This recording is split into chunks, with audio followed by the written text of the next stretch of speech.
Au printemps de 1888, la saison sociale de Londres était dominée par une question. Qui dompterait l'homme de Glace-Deaton Square? Lord Arthur Pembroke était le célibataire le plus riche d'Angleterre. Pourtant, il avait rejeté 34 AIs éligibles en 3 ans. Il n'a pas juste dit non, il les a démantelés avec un regard. Mais l'histoire nous dit que l'arrogance précède souvent une chute. Il pensait qu'il était intouchable, jusqu'à ce qu'il entre dans une salle de bal et croise le regard de la seule femme qu'il n'était jamais supposé voir. Elle n'était pas une princesse. Elle n'était pas une aisée. Elle était la seule femme que sa grand-mère avait choisie pour le détruire ou le sauver. C'est la véritable histoire inédite du scandale Pembroke. La pluie à Londres n'a pas lavé les choses propres. Elle a simplement fait briller la crasse de la ville. Pour Lord Arthur Pembroke, le comte de Blackwood, le temps était la seule chose honnête à propos de la ville. Il était froid, implacable et indifférent à la société polie, beaucoup comme lui-même. À 32 ans, Arthur était un homme sculpté dans le granit et le ressentiment. Sa fortune n'était pas héritée d'ancêtres oisifs, mais avait explosé en existence par sa propre gestion impitoyable des chemins de fer du Nord et des mines de charbon. Il possédait le genre de richesse qui faisait que des mères frénétiques poussaient leurs filles sur son chemin à Hyde Park, laissant tomber des mouchoirs comme des drapeaux blancs de reddition. Il sortit de sa voiture devant l'hôtel particulier Pembroke sur Grosvenor Square, ignorant les laquais qui se précipitaient pour tenir un parapluie au-dessus de lui. Il entra à grands pas, retirant ses gants mouillés. « Votre grand-mère Audimer attend dans le salon bleu, monseigneur. » Le majordome, distinctement âgé et fatigué, murmura. « Elle frappe le sol avec sa canne depuis la meilleure partie d'une heure. » Arthur soupira, le son aigu dans le couloir caverneux. « Apportez-moi un cognac, Higgins. »« Un double. » Il entra dans le salon. L'air sentait la lavande et la vieille poussière. Elle, assise près du feu, ressemblant à un vautour enveloppé de soie noire, était la Dowager comtesse Beatrice Pembroke. Elle avait 80 ans, était la moitié aveugle et possédait un esprit plus affûté qu'une guillotine. « Vous êtes en retard, » claqua Béatrice, ses yeux troubles se fixant sur le flou de son arrivée. « Je travaillais, grand-mère. Quelqu'un doit payer pour l'armada de domestiques que vous employez, » dit Arthur, se servant à boire lui-même puisque Higgins n'était pas encore arrivé. « Travail, elle ricana. Vous utilisez l'industrie comme un bouclier, Arthur. J'ai entendu parler de la nuit dernière. Lady Sarah Churchill a quitté le rassemblement Omnium en larmes. Vous lui avez dit que sa conversation était aussi engageante qu'une couverture de laine mouillée. » Arthur prit une gorgée du liquide ambré brûlant. « J'étais gentil. C'était en fait plus proche d'un linceul. Elle a une Dewey de 50 000 picots. J'ai gagné 50 000 on a eu avant le petit déjeuner à la bourse de Liverpool, Arthur compta, s'appuyant contre la cheminée. Je n'ai pas besoin d'une femme pour l'argent. Je n'ai pas besoin d'une femme pour le statut. Et je n'ai certainement pas besoin d'une femme qui glousse chaque fois que j'inspire. » Béatrice claqua sa canne sur les planches du parquet. Le son claqua comme un coup de pistolet. « Vous avez besoin d'un héritier. La lignée Pembroke se termine avec vous. Voulez-vous que votre cousin Silas hérite de ce rat joueur et l'air rousse? » La mâchoire d'Arthur se serra. Silas était en effet un fléau sur leur arbre généalogique. « Je me marierai quand je trouverai une femme qui possède une personnalité distincte. Quelqu'un qui n'est pas une copie conforme de chaque autre débutante entraînée à battre des cils et à jouer mal du pianoforte. Vous avez rejeté 34 femmes, Arthur. L'homme de glace s'éclaircit de la gorge. Vous appelle. Vous devenez un paria. » Béatrice se pencha en avant, la lumière du feu attrapant la poignée dorée de sa canne. « Alors, j'ai décidé d'intervenir. » Arthur rit, un son froid, immoral. « Vous essayez d'intervenir depuis une décennie. Cette fois est différente. Je suis fatigué de vos standards. J'ai choisi une mariée pour vous. » Arthur posa son verre. « Non, vous n'avez même pas entendu son nom. Ça n'a pas d'importance. Si elle est votre choix, Elle sera une raide de haute naissance avec un pedigree meilleur qu'un cheval de prix et un cerveau de la taille d'une noix. Je refuse. Si vous refusez, dit Béatrice, sa voix tombant à un registre dangereux et silencieux. Je libérerai le codicille sur le testament de votre grand-père, celui concernant l'acte de Blackwood. La pièce devint silencieuse. Arthur se figea. L'acte de Blackwood était la seule vulnérabilité qu'il avait. Une technicité légale concernant le terrain sur lequel se tenait sa principale usine. Si elle le déclenchait, elle pourrait geler ses actifs pendant des années en litige. C'était du chantage nucléaire. Vous ne le feriez pas, siffla-t-il. Essayez-moi. Elle sourit, révélant des dents jaunies. Son nom est Bella. Vous la rencontrerez au bal masqué vendredi. Vous danserez avec elle, et si vous n'êtes pas fiancé à la fin de la saison, je brûlerai votre empire jusqu'au sol. Il a regardé droit à travers moi aujourd'hui. Je me tenais à moins de 3 pieds, tenant le châle de l'adage, et son regard passa sur moi comme si j'étais un meuble, un porte-manteau, une lampe. C'est un étrange super-pouvoir. Être pauvre, cela vous rend invisible aux hommes comme le comte de Blackwood. Bella Holloway ferma son journal et le cacha sous son matelas. Elle avait 24 ans, passé l'âge d'être une jeune chose prometteuse. Elle était une dame de compagnie payée, une servante glorifiée avec les schémas de langage d'une dame, mais le compte bancaire d'une porte-pas. Son père avait été un brillant mais imprudent professeur d'histoire, qui est mort, laissant Bella et son frère plus jeune et malade, Thomas, avec rien d'autre que des dettes. Pour payer les médicaments de Thomas, Bella avait vendu sa fierté et était entrée au service de la terreur de Londres. D'Ashger Comtesse Béatrice. Bella. Le cri vint de l'étage en dessous.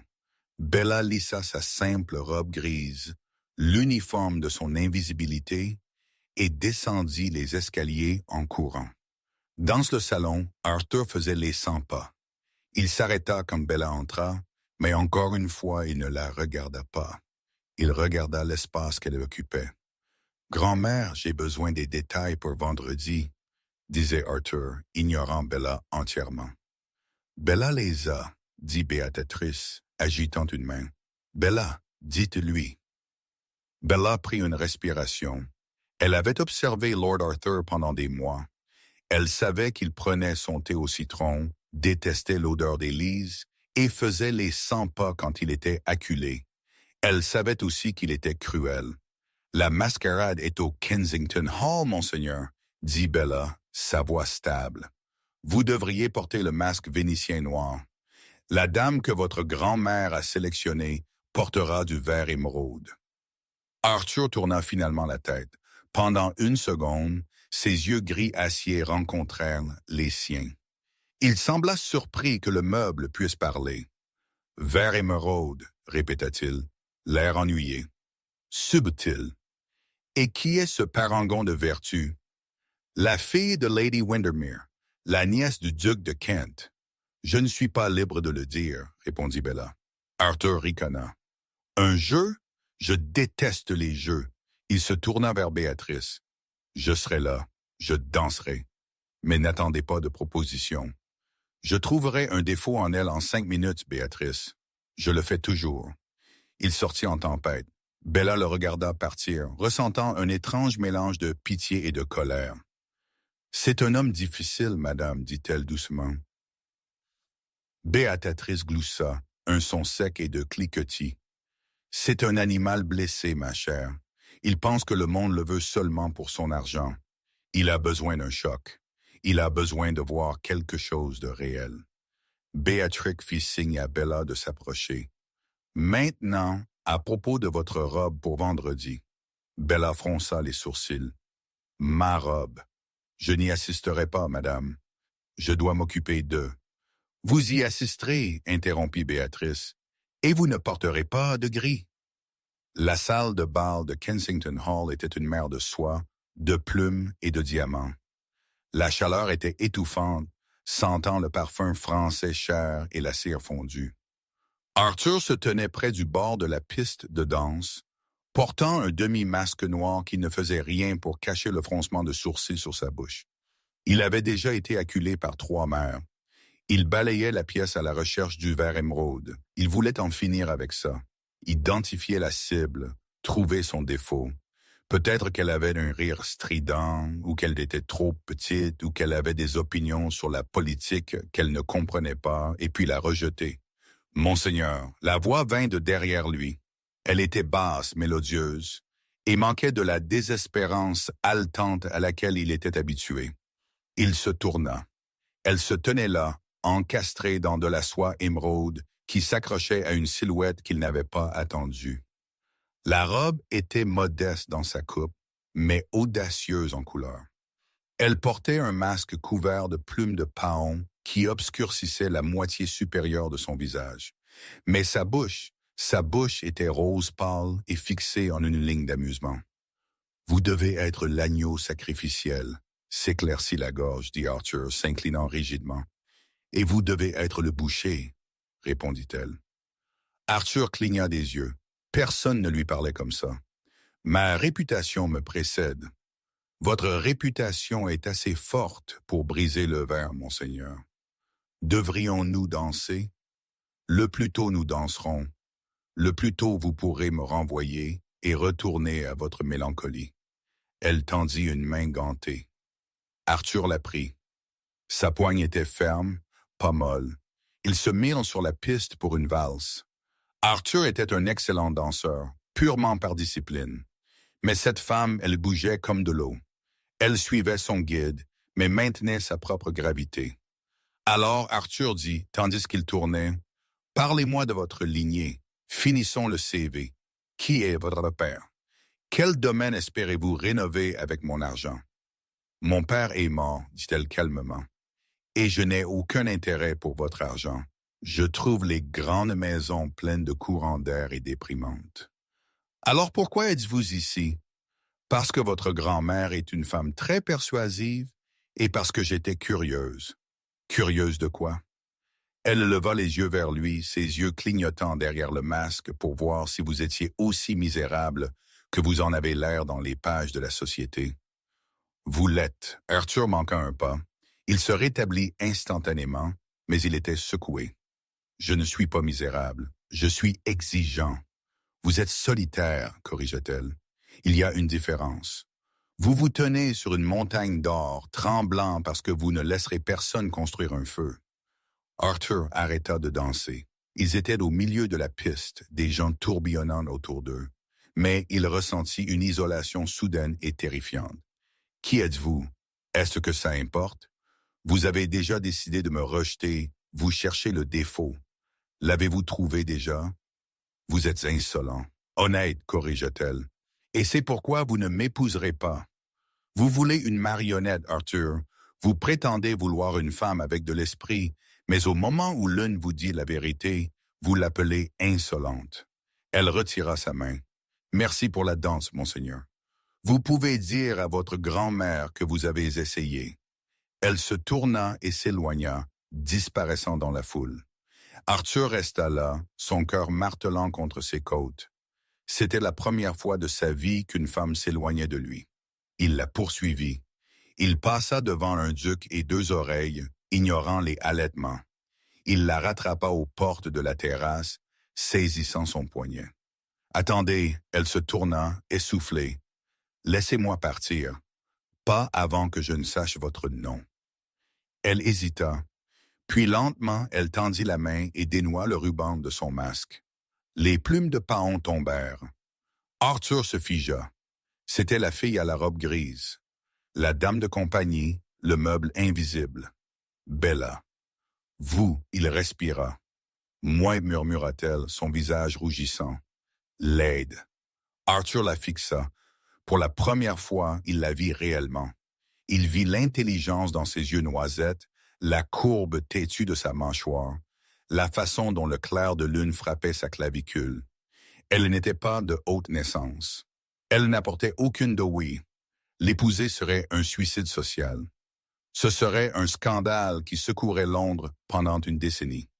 Et pour la première fois depuis des années, Arthur ressentit quelque chose d'autre que l'indifférence froide. Il ressentit un défi. « Grand-mère nous a joués, » murmura-t-il. « Elle savait que vous ne me regarderiez pas, à moins que je ne sois enveloppé d'un mystère. » Bella dit, essayant de libérer son poignet. « S'il vous plaît, monseigneur, laissez-moi partir, si nous sommes vus. » S'éclaircit de la gorge. « Épousez-moi, dit-il. » Les mots tombèrent de sa bouche avant qu'il ne puisse les arrêter. Les yeux de Bella s'écarquillèrent. « Quoi? Épousez-moi ce soir. Nous irons à l'archevêque. J'ai une licence spéciale. »« Vous êtes fou, allaita-t-elle. Vous ne m'aimez pas. Vous ne me connaissez même pas. Je sais que vous êtes la seule personne dans cette ville qui n'ait pas peur de moi, Arthur dit, sa poigne se resserrant doucement. Et je sais que si je vous laisse sortir par cette porte, je m'ennuierai pour le reste de ma vie. Épousez-moi, Bella. Donnons à Londres un scandale qu'ils n'oublieront jamais. » Bella le regarda, cherchant la cruauté, mais ne trouva qu'une chaleur désespérée et intense.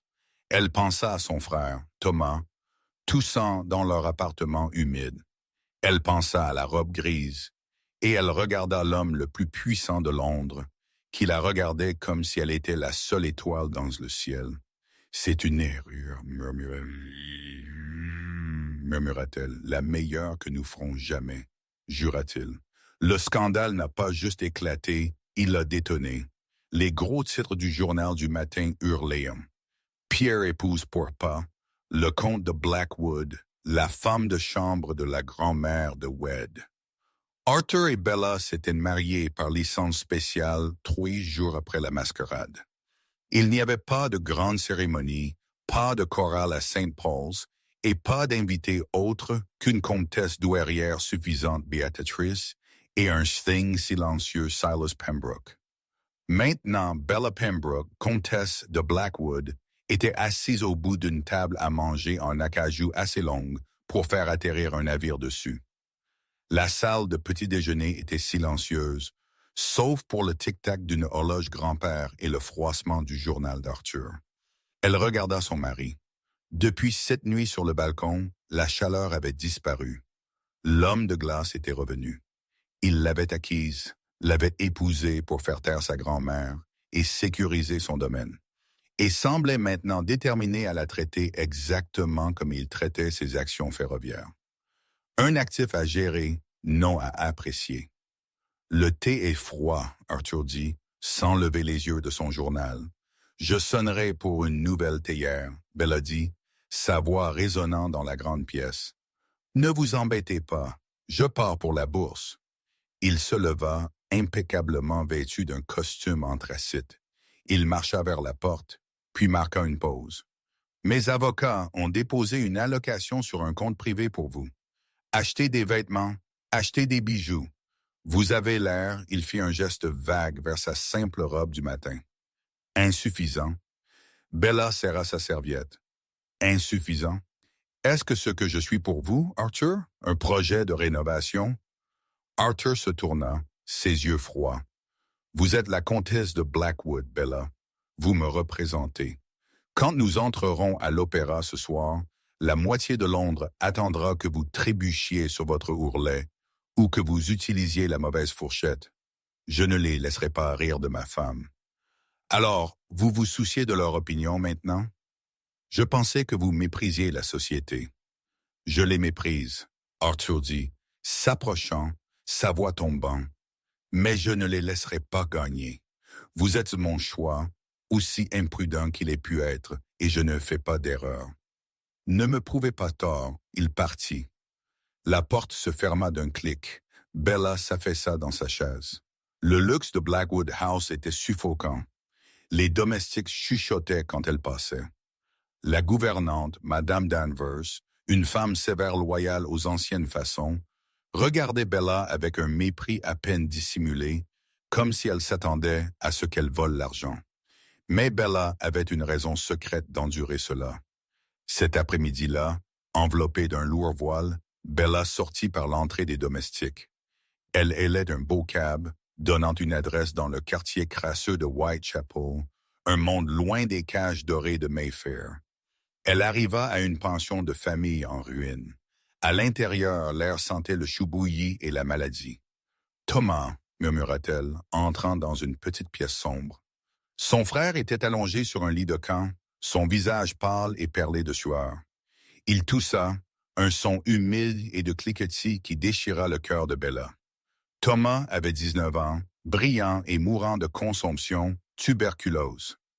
Le médecin a dit qu'il avait besoin d'air pur, de la Suisse ou de la côte, des traitements qui coûtaient une fortune. Bella, Thomas Roquois, vous ne devriez pas être ici. Si le comte découvre, il ne le fera pas. Bella dit, tirant une lourde bourse de son réticule. Elle contenait toute l'allocation qu'Arthur lui avait donnée ce matin-là pour des robes. J'ai l'argent, Thomas. Je vous déménage à la clinique de Brighton demain. Les meilleurs médecins. Thomas regarda l'argent, puis sa bague de mariage. À quel prix, Bella? C'est un monstre. J'ai lu les journaux. Il est compliqué. Bella mentit, lissant ses cheveux. Mais il nous a sauvés. Vous irez bien, Thomas. J'ai promis, père. Elle ne dit pas à Thomas qu'Arthur ne savait rien de lui. S'éclaircit la gorge. Elle connaissait la paranoïa d'Arthur concernant les chasseurs de fortune. S'il savait qu'elle siphonnait son argent à un parent malade quelques jours après le mariage, il le verrait comme l'ultime trahison. Confirmation qu'elle n'était qu'une autre sans sou après son or. Elle devait garder Thomas secret jusqu'à ce qu'elle puisse prouver sa loyauté. C'était un pari dangereux, et elle ne savait pas qu'elle était observée. De l'autre côté de la rue, assis dans une voiture sombre, Silas Pembroke regardait Bella sortir de la pension de famille du bidonville. Un sourire cruel se répandit sur son visage. Alors Silas marmonna pour lui-même, allumant un cigare. La petite sainte a une vie secrète dans les caniveaux. Intéressant. Le bonheur dans la maison de Pembroke avait toujours été une monnaie étrangère, rare, suspect et généralement contrefait. Mais alors que juin baignait Londres dans une brume dorée et humide, l'impossible commença à arriver à Blackwood House. L'homme de glace dégelait. Ce n'était pas une explosion soudaine de joie, mais une ouverture lente et terrifiée d'une porte qui avait été verrouillée pendant des décennies. Cela commença dans la bibliothèque. Arthur luttait avec les schémas d'un nouveau pont dans le nord, un mal de tête martelant derrière ses yeux. Bella était entrée, non pas avec les pas timides d'une servante, mais avec la confiance tranquille d'une femme. Elle ne lui avait pas juste apporté du thé. Elle avait regardé les plans, tracé une ligne avec son doigt et souligné une redondance structurelle que ses ingénieurs avaient manquée. Cette nuit-là, ils ne dormirent pas dans des chambres séparées. Pendant 3 semaines, Londres regarda en silence stupéfait alors que le comte de Blackwood apparaissait au parc avec sa femme à son bras, l'écoutant réellement. Il lui acheta des livres, pas juste des bijoux. Il rentrait tôt de la bourse. Les domestiques, habituellement silencieux comme des fantômes, commencèrent à chuchoter que la maison se sentait plus légère, comme si les lourds rideaux de velours avaient finalement été tirés pour laisser entrer le soleil. Mais le bonheur retrouvé d'Arthur était fragile. Il était construit sur la fondation chancelante de sa propre incrédulité. Il attendait que l'autre chaussure tombe. Il avait passé 32 ans à croire que quiconque prétendait l'aimer mentait. C'était un homme tenant un verre de cristal d'une main tremblante, terrifié que s'il serrait trop fort, il se briserait. Et dans l'ombre, Silas Pembroke attendait avec un marteau. Silas n'avait pas été oisif. Pendant qu'Arthur découvrait la nouveauté de l'affection, Silas disséquait la vie de Bella avec la précision d'un chirurgien. Il avait suivi sa voiture de Hackney les mardis et jeudis. Il avait soudoyé le chauffeur. Il s'était tenu au coin d'une rue jonchée de saleté à Whitechapel, regardant la comtesse de Blackwood disparaître dans un immeuble qui sentait le chou bouilli et la mort lente. Silas savait pour l'argent. Il avait les registres bancaires. Bella siphonnait des milliers, des montants qui pourraient acheter un domaine de campagne et les versait dans ce bidonville. Mais Silas avait besoin de plus qu'une simple impropriété financière pour détruire Arthur. Il avait besoin d'une dévastation émotionnelle. Il avait besoin de prouver que Bella n'était pas juste une voleuse, mais une. L'opportunité arriva un mardi après-midi. Une lettre scellée avec de la cire bon marché avait été laissée sur la table du hall pour que Bella la poste. Silas l'intercepta avant que le laquais ne puisse la prendre. Il se retira dans le bureau, fendit l'enveloppe avec un couteau en argent et lut le contenu. Un lent sourire reptilien se répandit sur son visage. C'était parfait. C'était assez innocent si vous connaissiez la vérité, mais accablant si vous ne la connaissiez pas, et Silas savait exactement comment le cadrer. Arthur rentra à 17 heures, secouant la pluie de son manteau. Il fredonnait d'un air, une rare occurrence. Il avait acheté une première édition de Dante pour Bella, une surprise qu'il était absurdement impatient de lui donner. « Où est sa dame navire? » Arthur demanda à Higgins. « Elle est sortie, monseigneur, dit-elle. Œuvre de charité. » Arthur fronça les sourcils. La pluie était torrentielle. Par ce temps, elle était assez insistante, monsieur. Arthur entra dans son bureau, le malaise le piquant à l'arrière de son cou. Assis dans son fauteuil en cuir, l'attendant était Silas. « Sortez, Silas, dit Arthur, sa bonne humeur s'évaporant instantanément. Je n'ai aucune patience pour vos dettes de jeu aujourd'hui. Je ne suis pas ici pour l'argent, cousin, Silas dit, sa voix basse et gravement sérieuse. Il ne se leva pas.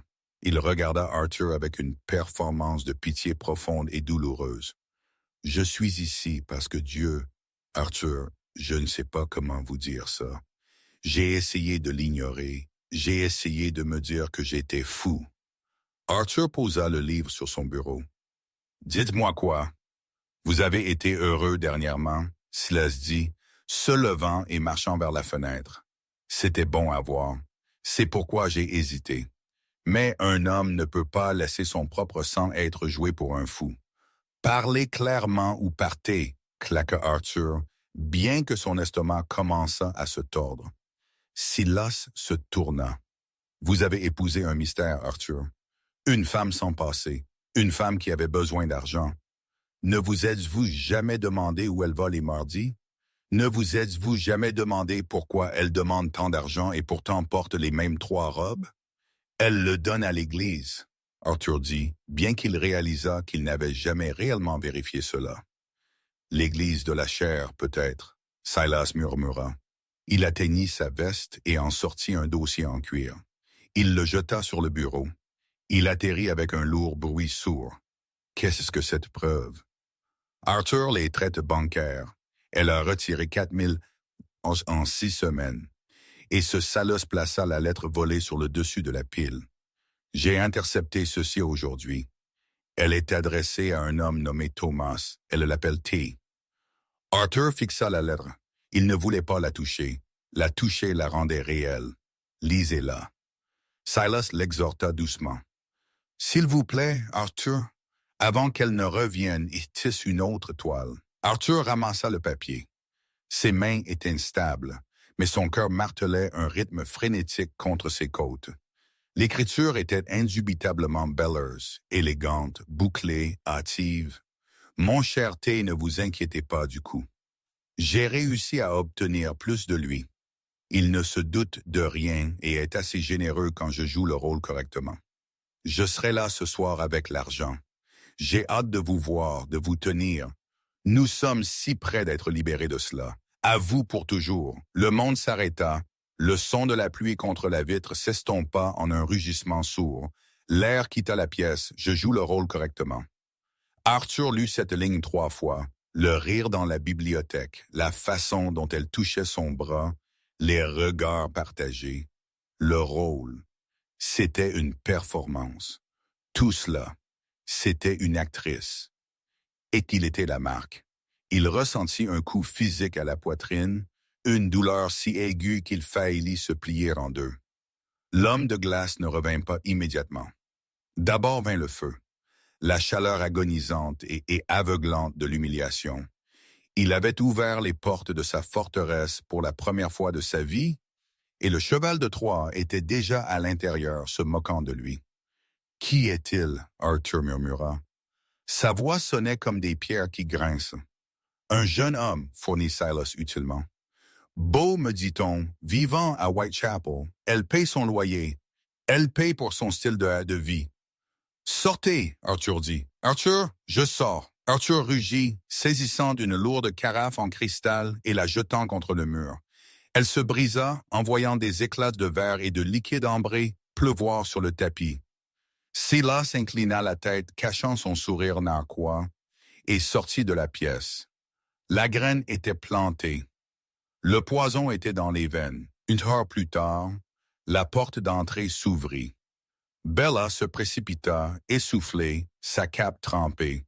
Elle venait de laisser Thomas à la clinique de Brighton. Le déménagement avait été réussi, mais coûteux. Elle était épuisée, mais soulagée. Elle retira ses gants mouillés, prête à dire à Arthur une vérité partielle, qu'elle avait aidé un ami malade. Elle entra dans le bureau. Arthur, Higgins a dit que vous étiez. Elle s'arrêta. Arthur se tenait près de la cheminée. Le feu était mort. Il portait toujours son manteau, mais il avait l'air d'avoir vieilli de 10 ans en un après-midi. Il tenait un morceau de papier à la main. Arthur, elle fit un pas en avant. Qu'est-ce qui ne va pas? Il leva les yeux. Ses yeux n'étaient pas en colère. Ils étaient morts.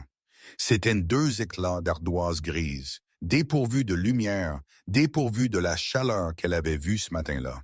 « Mon cher T, dit Arthur. Sa voix était terrifiante de douceur. Bella se figea, le sang quitta son visage. « Où avez-vous eu ça? Est-ce vrai? » demanda-t-il. « L'avez-vous écrit? » « Arthur, s'il vous plaît, laissez-moi expliquer. Ce n'est pas ce que vous pensez. L'avez-vous écrit? »« Oui, mais T et Thomas. Il est je me fiche de qui il est. » La voix d'Arthur La voix d'Arthur s'éleva en un coup de tonnerre qui fit trembler les fenêtres. « Je me fiche qu'il soit un mendiant ou un prince. Vous avez écrit que vous jouiez un rôle.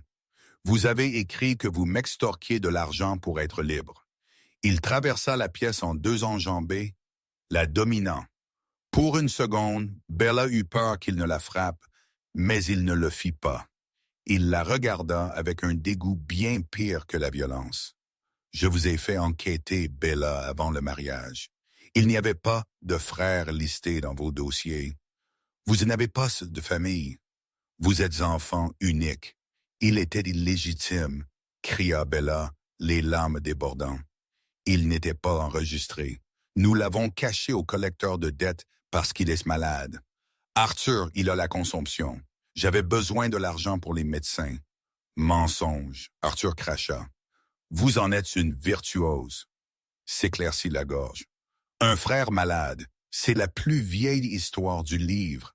Me prenez-vous pour un idiot complet? » « Je vous prends pour mon mari, » elle tendit la main vers lui, mais il recula comme si elle était faite d'acide. « Je n'ai pas de famille, » Arthur dit. « J'ai une sangsue, un parasite qui s'est vendu à moi pour une allocation mensuelle pour garder son amant au chaud. » Il marcha vers le bellow et le tira violemment. « Arthur, regardez-moi! » Bella hurla, tombant à genoux. « Je vous aime. Je ne vous l'ai pas dit parce que j'avais peur. J'avais peur que vous pensiez exactement ça. » « Et vous aviez raison d'avoir peur, » dit-il froidement. Higgins apparut à la porte, l'air pâle et effrayé. « Faites les valises de sa direction, » ordonna Arthur, fixant le mur, refusant de regarder la femme qui pleurait sur son sol. « Pas les bijoux, pas les soies que je lui ai achetés, seulement ce avec quoi elle est venue. La robe grise. » Arthur, non. Bella sanglota. « Vous allez au domaine de Cornwall, » Arthur continua, sa voix vide d'émotion. « Vous resterez là, hors de vue, jusqu'à ce que je décide comment dissoudre cette farce sans détruire ma réputation. Si vous revenez à Londres, je vous ferai arrêter pour vol. Je ferai jeter votre chère T dans la prison de Newgate, Bella Heleta. » Elle savait qu'il avait le pouvoir de le faire. Pour sauver Thomas, elle dut se soumettre. Elle se leva lentement. Elle essuya son visage avec le dos de sa main. Les sanglots s'arrêtèrent. S'il voulait la glace, elle lui donnerait la glace. « Vous faites une erreur, monseigneur, » murmura-t-elle, sa voix tremblante mais claire. « Un jour vous trouverez la vérité. Et ce jour-là, j'espère que votre fierté vous gardera au chaud, car je ne serai pas là. » Arthur ne se retourna pas. Il se versa un cognac, sa main tremblant si fort que la bouteille cliquetait contre le verre. Il entendit ses pas s'éloigner. Il entendit la porte d'entrée s'ouvrir et se fermer. Et puis finalement, Arthur Pembroke s'effondra dans la chaise, enfouit son visage dans ses mains et laissa l'obscurité le prendre complètement. Le jardin était vide. Le serpent avait gagné. La maison d'ailleurs était assise au bord des falaises de Cornouailles, un cottage en pierre sombre battu par les vents atlantiques. Pendant 2 mois, ce fut la prison de Bella. Elle avait vécu comme un fantôme. L'allocation qu'Arthur avait menacé de couper était en effet gelée. Mais Madame Danvers, la gouvernante, qui avait vu la vérité dans les yeux de Bella, avait secrètement envoyé un petit paquet de billets de banque, assez pour la nourriture, mais pas assez pour les traitements de Thomas. Chaque matin, Bella marchait jusqu'à la poste du village pour poster une lettre à Blackwood House. Chaque après-midi, elle rentrait pour trouver la lettre de la semaine précédente retournée. Le sceau intact, estampillé à l'encre rouge. Refusé. Elle perdait espoir. Les lettres de Thomas de la clinique de Brighton devenaient plus courtes, son écriture plus tremblante. Elle n'avait plus d'argent. Elle regarda l'alliance en or à son doigt, l'alliance Pembroke, lourde d'histoire et de chagrin. C'était la seule chose de valeur qui lui restait. Un mardi matin, un jeune télégraphiste monta à bicyclette le chemin bouilleux jusqu'au côté. Bella prit l'enveloppe jaune de main tremblante. Ce n'était pas de Thomas. C'était de Madame Danvers. Explosion à la colliery de Blackwood. Comte piégé dans le puits de 4. Sauvetage jugé impossible. Venez tout de suite. Le monde bascula. Bella ne cria pas. Elle ne s'évanouit pas. Une clarté froide et cristalline descendit sur elle. Elle courut à l'intérieur, attrapa sa cape et marcha droit vers le courtier en porno du village. Elle claqua la lourde bague en or sur le comptoir. « J'ai besoin d'argent, dit-elle, sa voix d'acier. Assez pour un billet de train pour Durham. » L'Express, le courtier en porno regarda la bague, puis elle. « C'est de l'or de compte, maman. Est volé? »« C'est à moi, Bella dit, ses yeux clignotant d'une intensité terrifiante. « Donnez-moi l'argent ou je brûlerai ce magasin jusqu'au sol. » 300 mètres au nord, la colliery de Blackwood ressemblait à la bouche de l'enfer. Pendant des semaines, Arthur avait traqué la mine comme un homme cherchant sa propre exécution. Il travaillait 28 jours descendant dans les veines les plus profondes et les plus instables. Il ignorait les briefings de sécurité. Il ignorait la nourriture apportée à son bureau. Il essayait de fuir le souvenir du visage de Bella, mais plus il travaillait dur, plus elle le hantait dans l'obscurité des tunnels. Silas Pembroke avait observé cette autodestruction avec impatience. Il avait espéré que la mine tuerait Arthur naturellement. Un glissement de bottes, une chute de pierre. Mais Arthur était trop habile, trop fort, alors Silas décida d'aider le destin. Il était arrivé sous le couvert d'une inspection. Tard d'une nuit, pendant que le quart de nuit changeait, Silas se glissa dans l'abri de contrôle de la ventilation. Il n'avait pas besoin de faire sauter la mine. Il avait juste besoin de l'empêcher de respirer. Il localisa la vanne d'admission principale pour le puits 4, le puits le plus profond où Arthur devait inspecter les supports structurels le lendemain matin. Avec un grognement d'effort, Silas coinça une barre de fer rouillée dans le volant et coupa la conduite de pression. Le flux d'air s'arrêta.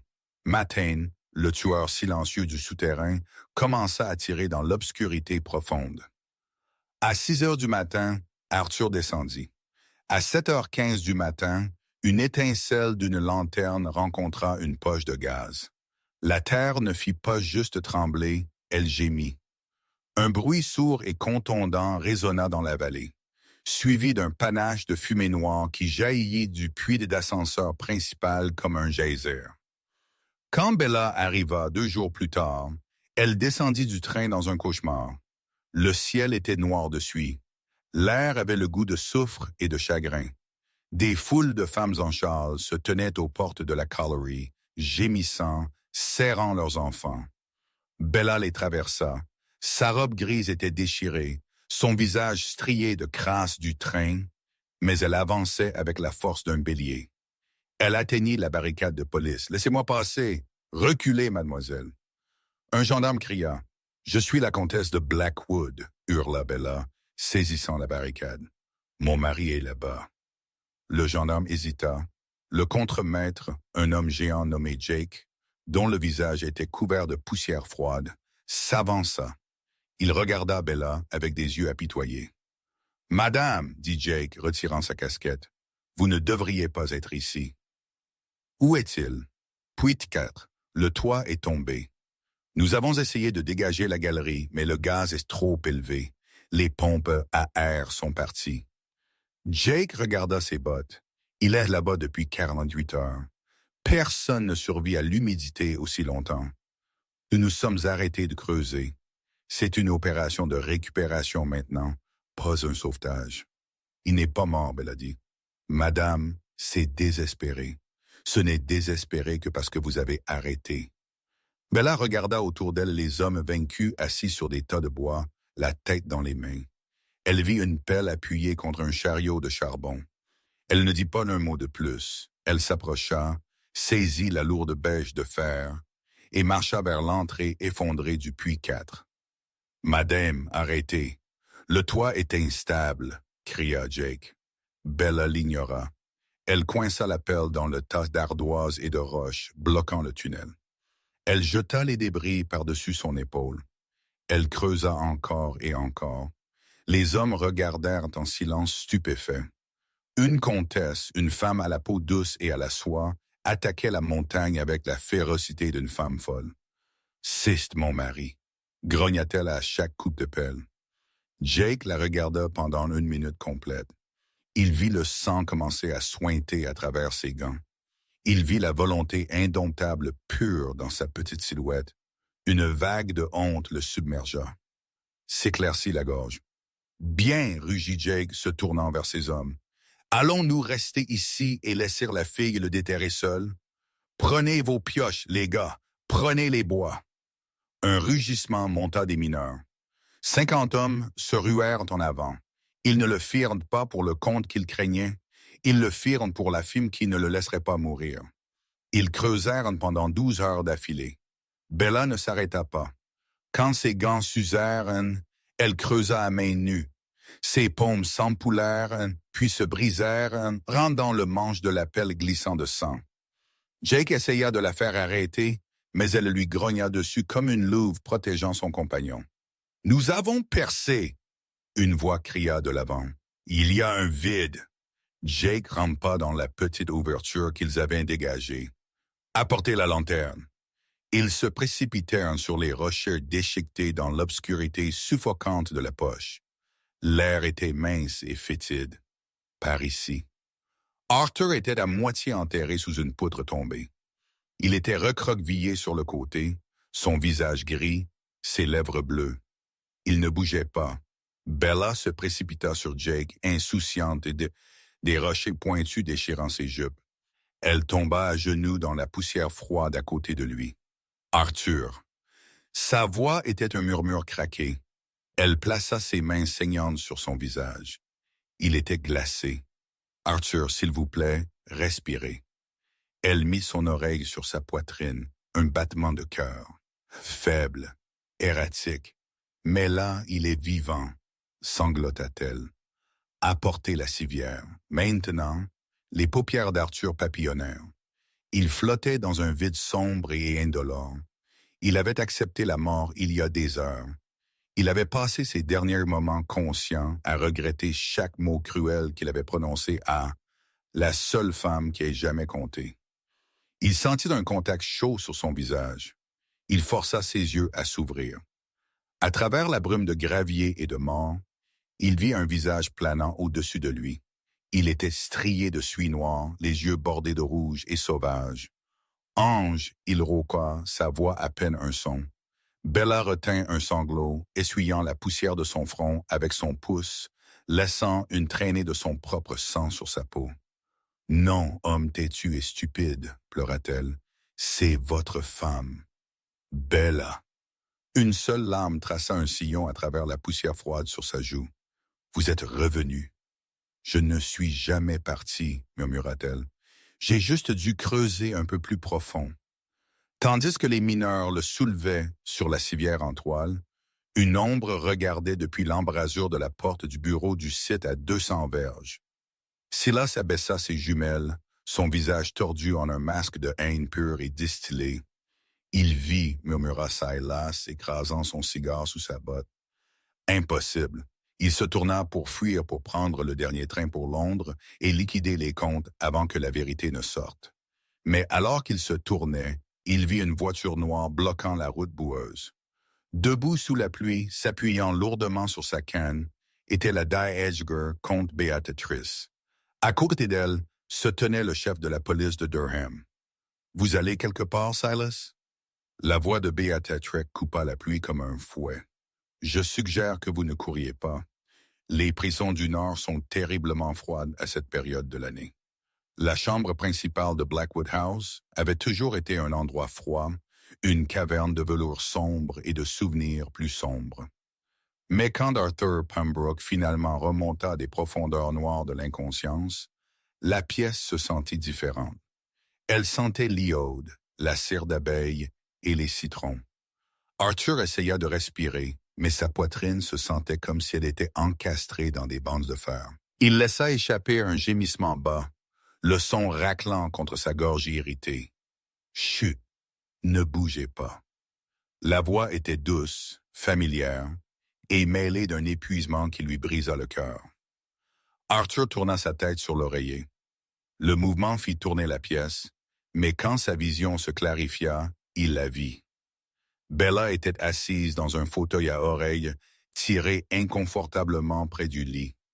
Elle dormait, sa tête ballante contre le rembourrage. Elle avait l'air terrible. Son visage était pâle, tiré et ombré de cernes sombres. Mais ce furent ses mains qui firent que le souffle d'Arthur se coupa dans sa gorge.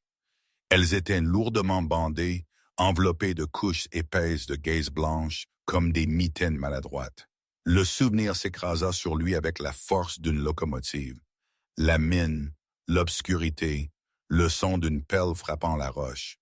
La femme qui avait creusé à travers la montagne avec ses mains nues pour le trouver. « Bella » murmura-t-il. Ses yeux s'ouvrirent instantanément.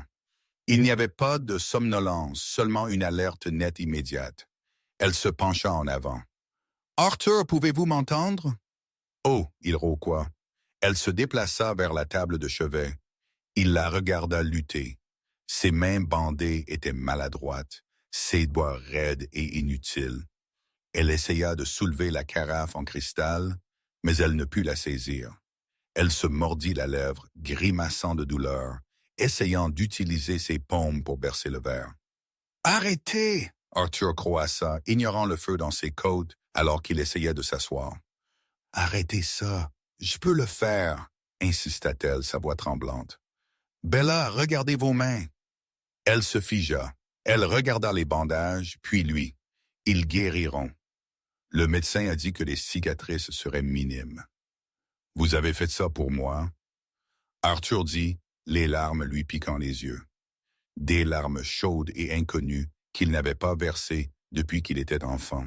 « Après que je vous ai jeté dehors, après que je vous ai traité de putain... » « Pourquoi? » Bella posa le verre et s'assit sur le bord du lit. « Parce que vous êtes mon mari, Arthur, et parce que vous êtes un idiot. Je ne vous mérite pas, » il murmura, détournant son visage. La honte était un poids physique plus lourd que les roches qu'il avait enterrées. « J'ai lu la lettre, cher T. Je sais ce que vous avez pensé, » Bella dit doucement. « Vous pensiez que j'étais comme tout le monde. Vous pensiez que je vous voyais comme un coffre-fort à casser. » Silas a dit. « Silas est dans la prison de Newgate. » Bella l'interrompit, sa voix se durcissant. « Votre grand-mère est arrivée le jour après l'explosion. Elle a amené la police. Elle a amené les relevés bancaires. Elle a tout exposé. » Arthur ferma les yeux.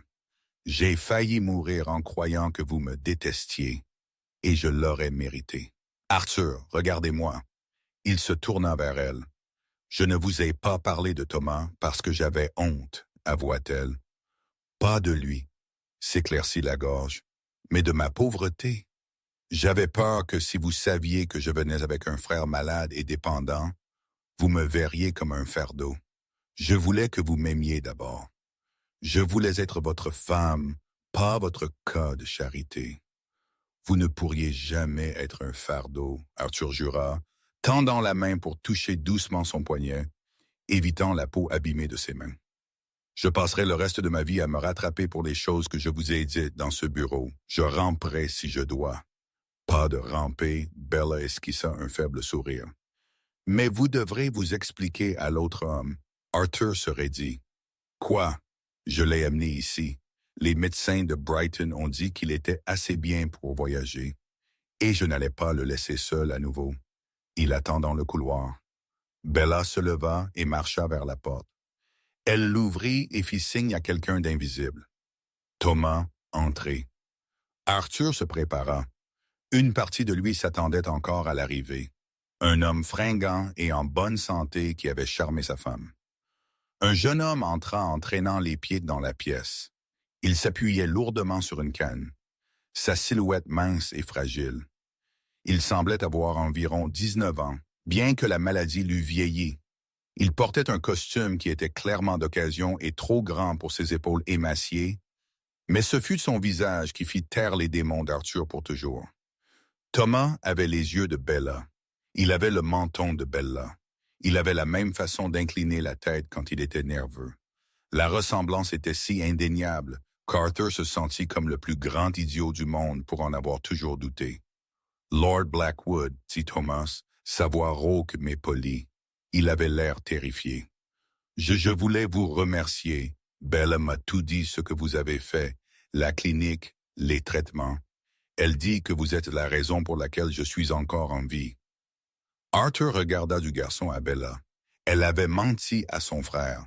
Elle avait dit à Thomas qu'Arthur était un bienfaiteur, un héros, protégeant Thomas de la connaissance qu'Arthur avait réellement essayé de les couper. Elle avait protégé la réputation d'Arthur même quand il détruisait la sienne. L'ampleur de sa grâce le brisa. Arthur s'éclaircit la gorge, ravalant le nœud d'émotion. De rien, Thomas, il mentit, entrant dans le rôle qu'elle avait créé pour lui. Mais nous allons faire plus que juste la clinique. Monsieur, Thomas cligna des yeux. J'entends que vous avez un intérêt pour la médecine, Arthur dit, sa voix gagnant en force.